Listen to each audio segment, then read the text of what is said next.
Hi అండి. నేను మీ లక్ష్మి. ఈరోజు అందరికీ ఉపయోగపడే మంచి మంచి టిప్స్ చూద్దామండి. ఈ వీడియో చూసే ముందు చిన్న రిక్వెస్ట్ అండి.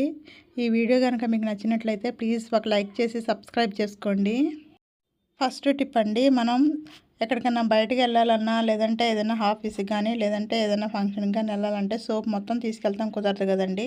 అలాంటప్పుడు ఇలా ఒకసారి ట్రై చేయండి. మీ దగ్గర సోప్ ఉంటుంది కదండి, దాన్ని ఇలా పిల్లర్తో స్ట్రైట్గా ఒకసారి లాగారంటే ఒక రోల్ లాగా వచ్చేస్తుందండి. ఇలా మీకు ఎన్ని అయితే కావాలో అన్నీ మనం ఇలా పిల్లర్తో కనుక మనం తీసేసుకున్నామంటే ఎక్కడికన్నా మనం బయటికి వెళ్ళాలనుకున్నప్పుడు మనం హ్యాండ్ వాష్ చేసుకోవాలన్నా, ఫేస్ వాష్ చేసుకోవాలన్నా కూడా సోప్ మొత్తం తీసుకెళ్లాల్సిన అవసరం ఉండదండి. మనము తడిచినప్పుడు ఆ సోపును మళ్ళీ దాన్ని బ్యాగ్లో పెట్టుకోవడం కూడా కష్టము. అంత సోపు కూడా అక్కడ వదిలేసి రాలేము. అలాంటప్పుడు ఇలా మనం ఎంత కావాలంటే అంత, మనం ఎన్ని కావాలంటే అన్ని పీసులు మనం ఒక బాక్స్లో వేసుకొని తీసుకెళ్ళి మనకి యూజ్ ఎన్నైతే అవుతాయో అన్నీ మనం యూజ్ చేసుకుని మిగతాయి మన బ్యాగ్లో పెట్టేసుకోవచ్చండి. ఏదైనా చిన్న బాక్స్ ఉంటుంది కదండి, ఆ బాక్స్లో మీరు ఇలా పీల్ చేసుకున్నా వేసేసుకోండి. ఇలా వేసేసుకుని హ్యాండ్ బ్యాగ్లో పెట్టేసుకున్నారంటే మీకు ఎప్పుడు కావాలంటే అప్పుడు యూజ్ అవుతుంది. ఇలా ఒక పీస్ తీసుకొని కొద్దిగా వాటర్ పోసి ఒక్క నిమిషం అలా అట్టు పెట్టేసేసేయండి. ఆ సోప్ అనేది నానిపోతుంది. మీకు ఫేస్ వాష్ చేసుకోవాలన్నా కూడా చాలా ఈజీగా ఉంటుంది. వెంటనే కాకుండా ఆ హ్యాండ్ మీద మనం రోల్ చేసింది వేసి ఒక్క నిమిషం కొద్దిగా వాటర్ పోసి ఒక్క నిమిషం ఉన్నామంటే అదంతా నానుతుంది. మనకి ఎక్కడికైనా వెళ్ళాలి, లేదంటే ఎక్కడికైనా ఫంక్షన్ ఉంది అని అనుకున్నప్పుడు ఇలా కనుక మనం తీసి పెట్టుకున్నామంటే ఎన్ని కావాలంటే అన్నీ మనకు యూజ్ అయినన్ని మనం యూజ్ చేసుకుని మిగతాయి మన బ్యాగ్లో పెట్టేసుకొని తెచ్చేసుకోవచ్చు. అంతేకాదండి, ఇలా మనం పీల్ చేసింది ఒక రోల్ హ్యాండ్ బ్యాగ్లో కనుక వేసేసుకున్నామంటే బ్యాడ్ స్మెల్ అనేది అస్సలు రాదు.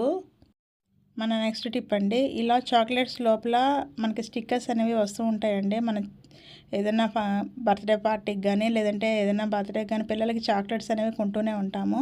దాంట్లో ఇలాంటి స్టిక్కర్స్ అనేవి వస్తూనే ఉంటాయి. ఈ పిల్లలు అనేవాళ్ళు ఈ స్టిక్కర్స్ అనేవి చేతులకి, కాళ్ళకి అంటించేసుకుంటూ ఉంటారు. అవి మనం స్నానం చేపించినా కూడా అవి పోవండి. ఎంత గీకినా కూడా మంట తప్ప అవి పోవు. అలాంటప్పుడు ఈజీగా వాటిని ఎలా రిమూవ్ చేయాలనేది చూపిస్తానండి. ఇలా అంటించేసుకున్నారు అని చెప్పి పిల్లల్ని తిట్టడం కన్నా ఇలా నేను ఇప్పుడు చూపించిన విధంగా అది రిమూవ్ చేసేసేయండి. మనకి టేప్ రోల్ ఉంటుంది కదండి, దాన్ని ఆ టేప్ని ఎక్కడైతే పిల్లలు అంటించుకున్నారో అక్కడ అలా అంటించేసేసేయండి. హ్యాండ్ మీద కానీ, కాలు మీద కానీ ఎక్కడైనా సరే అలా అంటించేసి మెల్లిగా ఆ టేప్ని పైకి లేపేయండి.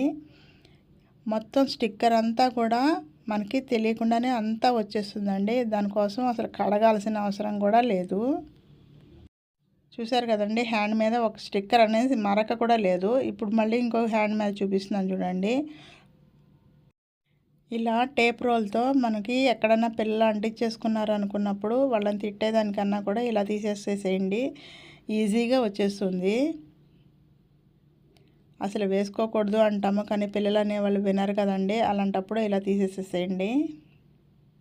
మీ ఇంట్లో చిన్నపిల్లలు ఉన్నారు అని అనుకున్నప్పుడు ఇది మంచి టిప్ అండి. చాలా బాగా యూజ్ అవుతుంది.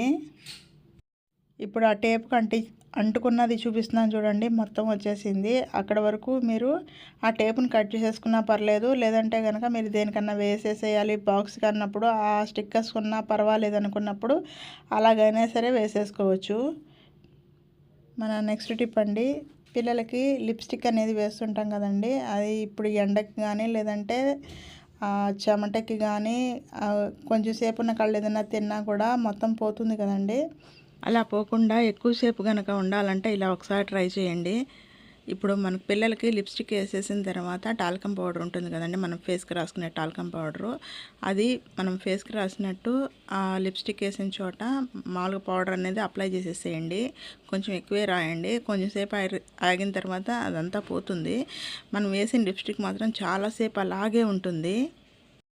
ఇలా ఎక్కువసేపు ఉండాలి పిల్లలకి అని అనుకున్నప్పుడు, లేదంటే అంటుకోకుండా ఉండాలి అని అనుకున్నప్పుడు ఇలా ట్రై చేయండి. ఇప్పుడు టిష్యూ పేపర్ మీద చూపిస్తున్నాను, అస్సలు అంటుకోలేదండి.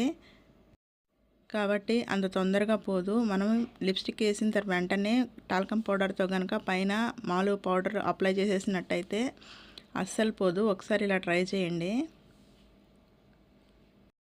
మన నెక్స్ట్ టిప్ అండి, మనం ఏవైనా సరే తొందరగా మడతేసుకోగలం. కానీ ఇలా లాంగ్ ఫ్రాక్స్ కానీ లేదంటే చిన్నపిల్లల ఫ్రాక్స్ కానీ మడతేయాలంటే కొంచెం కష్టంగా ఉంటుంది. అదే కాకుండా స్పేస్ అనేది ఎక్కువ ఆక్రమించేస్తూ ఉంటుంది. అలా స్పేస్ ఎక్కువ ఆక్రమించేసేయకుండా చూపిస్తున్నాను చూడండి. ఇప్పుడు లాంగ్ టాప్ కానీ లేదంటే అంబ్రెల్లా కటింగ్ కానీ లేదంటే పిల్లలవి కానీ ఏదైనా సరే ముందు బ్యాక్ సైడ్ కాకుండా ఫ్రంట్ సైడ్ తీసుకొని ఇప్పుడు నేను వీడియోలో చూపించిన విధంగా హ్యాండ్స్ ముందుకు ఫోల్డ్ చేసుకుని సమోసా మోడల్లో పెట్టుకోండి. తర్వాత ఈ అటు ఇటు కూడా ఫోల్డింగ్ చేసుకొని ఇప్పుడు నేను వీడియోలో చూపించిన విధంగా చేసుకోండి. అసలు స్పేస్ అనేది ఎక్కువ ఆక్రమించదండి. చాలా ఈజీగా ఉంటుంది మడతేసుకోవడానికి కూడా. మనకి చిన్నపిల్లలవి నెట్ కానీ లేదంటే లాంగ్ ఫ్రాక్స్ కానీ ఏవైనా సరే ఒక పక్కన మడతేస్తుంటే ఇంకో పక్కన జారిపోతూ ఉంటాయి. అలాంటి వాటికి ఇలా ట్రై చేయండి. అస్సలు కదలవు. ఎన్నిసార్లు మనం మడతేసినా కూడా జారిపోకుండా ఉండాలంటే ఇలా ఒకసారి చూడండి. వాళ్ళ లోపల క్యాన్ అవన్నీ వేసేసి ఉంటాయి కాబట్టి స్పేస్ అనేది ఎక్కువ ఆక్రమించేస్తుంటుంది. అలా కాకుండా ఇలా కనుక మనం ఫోల్డింగ్ చేసుకున్నామంటే స్పేస్ అనేది అస్సలు పట్టదండి. అంతేకాదండి, మనం తీసినప్పుడల్లా జారిపోవడం కానీ మళ్ళీ మడతేసుకుంటాం కానీ అస్సలు చేయాల్సిన అవసరం ఉండదు. మన నెక్స్ట్ టిప్ అండి, మనం వాష్రూమ్కి వెళ్ళాలంటే పద్దాకా స్విచ్ వేస్తూ ఉంటాం కదండి. ఆ తడి చేతులతో మనం టచ్ చేసినప్పుడు ఒక్కోసారి పిల్లలకి షాక్ కొడుతుంటుంది. మనకు కూడా భయంగా ఉంటుంది షాక్ కొడుతుందేమోనని.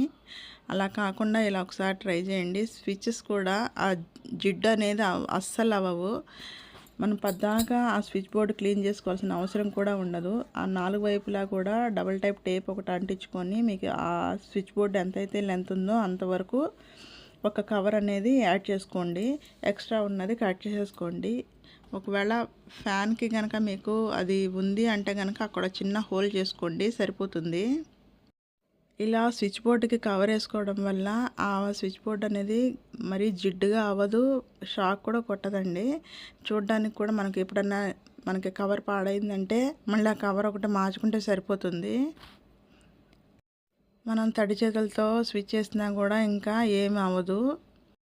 ఒకసారి స్విచ్ బోర్డు క్లీన్ చేసి తర్వాత ఒకసారి ఇలా ట్రై చేయండి. అంటించేసుకున్నామంటే ఇంకా పద్దాకా స్విచ్ బోర్డు కూడా క్లీన్ చేయాల్సిన అవసరం ఉండదు. చెప్పండి, మనం ఇలాగా స్టిక్కర్ ప్యాకెట్స్ తెచ్చుకుంటాం కదా, దానిలో కొన్ని అయితే చాలా గట్టిగా ఉంటాయి. మనకి వంచినా కూడా వంగనంత గట్టిగా ఉంటాయి అన్నమాట. ఫోల్డింగ్ కానీ ఏదైనా కానీ అలాంటిది స్టిక్కర్ ప్యాకెట్ ఒకటి తీసుకొని ఆ స్టిక్కర్స్ అనేవి రిమూవ్ చేసేసేయండి, దాంట్లో తీసేసి వైట్ పేపర్ ఒకటి తీసుకొని ఇప్పుడు నేను వీడియోలో చూపించిన విధంగా పైన కవర్ ఉంటుంది కదండి, ఆ కవర్ బ్యాక్ సైడ్ అనేది ఆ వైట్ పేపర్ అనేది అంటించేసేసేయండి. ఇలా పేపర్ అంటించేసేసి 3 వైపులా కూడా పిన్స్ అనేవి కొట్టేసేసేయండి. ఇలా పిన్స్ కొట్టుకోవడం వల్ల ఒక పాకెట్ లాగా తయారవుతుందండి. లోపల ఏముంది అనేది అసలు ఎవరికీ కనిపించదు, ఎందుకంటే మనం వైట్ పేపర్ అనేది అంటించేసాం కాబట్టి. దీనిలో మనకి సంబంధించినవి పాన్ కార్డు కానీ ఆధార్ కార్డు కానీ మనీ కానీ ఫొటోస్ కానీ ఏదైనా సరే మనం దానిలో పెట్టేసుకోవచ్చండి. ఏది పెట్టినా కూడా మనకి అస్సలు కనిపించదు ఎవరికి కూడా. మనకి తీసుకోవాలన్నా కూడా దాన్ని ఫోల్డ్ కొంచెం నొక్కితే తప్ప అవి లోపలవి బయటికి రావు. ఎవరైనా చూసినా కూడా దీనిలో ఈ కార్డ్స్ కానీ మనీ కానీ ఉన్నాయని అనుకోరు. మనం హ్యాండ్ బ్యాగ్లో వేసినా కూడా ఒక్కొక్కటి అటు ఇటు పడిపోతూ ఉంటుంది. అన్నీ కరెక్ట్గా ఒకే చోట పెట్టుకోవాలంటే ఇంకో పర్స్ మెయింటైన్ చేయాలి, అలా అవసరం లేదు. ఇలా ఒకసారి దీనిలో కనుక కొంచెం స్ట్రాంగ్గా ఉన్నది చూసుకొని దాన్ని ఇప్పుడు నేను వీడియోలో చూపించిన విధంగా వైట్ పేపర్ ఒకటే అంటించుకోండి. పైన మనం స్టిక్కర్ తీసేసాం కదండి, ఆ స్టిక్కర్స్ పైన గమ్తో అంటించేసుకున్నారంటే అది స్టిక్కర్ ప్యాకెట్ లాగానే ఉంటుందండి. చూడడానికి ఎవరికైనా సరే లోపల ఉన్నాయి అని ఎవ్వరికీ తెలియదు. కింద కూడా జారి అస్సలు పడవండి, మనం తీస్తే తప్ప ఆ కార్డ్స్ అనేవి అంతా లోపలికి వెళ్ళిపోయి ఉంటాయి. మనం 2 చేతులతో కొంచెం ప్రెస్ చేస్తే అవి కిందకి పడతాయి అన్నమాట. ఇలాగా పెట్టేసుకుని మనం బ్యాగ్లో పెట్టేసుకున్నామంటే మనకు తీసుకుంటానికి కూడా ఈజీగా ఉంటుంది, ఎక్కడ పెట్టామన్న భయము ఉండదు. ఇలా ప్రిపేర్ చేసుకున్న ఈ స్టిక్కర్స్ ప్యాకెట్ని ఆ బ్యాగ్లో ఎక్కడన్నా మనకి సేఫ్టీగా ఉన్న చోట పెట్టుకున్నామంటే అస్సలు ఇంకా మనకి తీసుకేదాకా కూడా దాని గురించి ఆలోచించాల్సిన అవసరం ఉండదు. మన నెక్స్ట్ టిప్ అండి, మనం బియ్యం తెచ్చుకున్నప్పుడు పురుగు పట్టేస్తూ ఉంటుంది ఒక్కొక్కళ్ళకి. అలా పురుగు పట్టేసింది అనుకున్న తర్వాత క్లీన్ చేసుకునే దానికన్నా ఒకసారి ఇలా ట్రై చేయండి. మనం యాక్చువల్గా వేపాకు కానీ లేదంటే ఎండుమిరపకాయలు కానీ వేస్తుంటాము. ఒకవేళ పురుగు పట్టేసింది లోపల ఆల్రెడీ మనం తెచ్చుకున్నప్పుడే ఉన్నాయి, రేషన్ బియ్యంలో కానీ లేదంటే మనం తెచ్చుకున్నప్పుడే ఉన్నాయి అనుకున్నప్పుడు వెనిగర్ ఉంటుంది కదండి, ఆ వెనిగర్ బాటిల్ ఒకటి తీసుకోండి. అది కాస్ట్ కూడా తక్కువే ఉంటుందండి బాటిల్. చాలామందికి తెలిసే ఉంటుంది, తెలియని వాళ్ళ గురించి చెప్తున్నాను. 50 రూపీస్ 60 రూపీస్ ఉంటుంది లీటర్ బాటిల్. ఆ వెనిగర్ తీసుకుని టిష్యూ పేపర్ మీద మొత్తం ఆ టిష్యూ పేపర్ తడిచేలాగా పోయండి. ఆ తడిచిన టిష్యూ పేపర్ని తీసుకెళ్ళి ఇప్పుడు ఎక్కడైతే రైస్ అయితే మన దగ్గర ఉన్నాయో ఆ రైస్లో అది పెట్టేసేసేయండి. రైస్కి ఏం కాదండి, దానిలో పురుగు అనేది అసలు ఆ స్మెల్కే ఉండవు, పురుగులు రావు కూడా ఉండవు కూడా. ఆ పురుగులకు కానీ చీమలకు కానీ వెనిగర్ స్మెల్ అనేది అస్సలు పడదండి. ఇలా ఆ టిష్యూ పేపర్ మొత్తం తడిసిన దాన్ని తీసుకెళ్ళి మనం ఎక్కడైతే రైసు మనకి బస్తాలో కానీ లేదా డబ్బాలో కానీ ఎక్కడైతే ఉందో ఆ డబ్బాలో ఆ టిష్యూ పేపర్ని తీసుకెళ్ళి వేసేసేసేయండి. ఇలా వేసుకోవడం వల్ల కూడా చానాళ్ళు అయినా సరే ఎన్నాళ్ళైనా సరే పురుగు అనేది అస్సలు పట్టదండి. ఒకవేళ మీరు వేసిన బస్తాలో కనుక పురుగులు అనేవి ఉంటే బస్తా కనుక ఓపెన్ చేసి పెట్టండి. ఈ పేపర్ వేసిన తర్వాత బయటకనే వెళ్ళిపోతాయి అవి. టిష్యూ పేపర్ తడిసిన పేపర్ అయినా పర్వాలేదండి, వేసేయచ్చు, ఏం కాదు. ఇంతేనండి మన వీడియో నచ్చితే ప్లీజ్ ఒక లైక్ చేసి మీ ఫ్రెండ్స్ అండ్ ఫ్యామిలీకి షేర్ చేసి తప్పకుండా సబ్స్క్రైబ్ చేసుకోండి.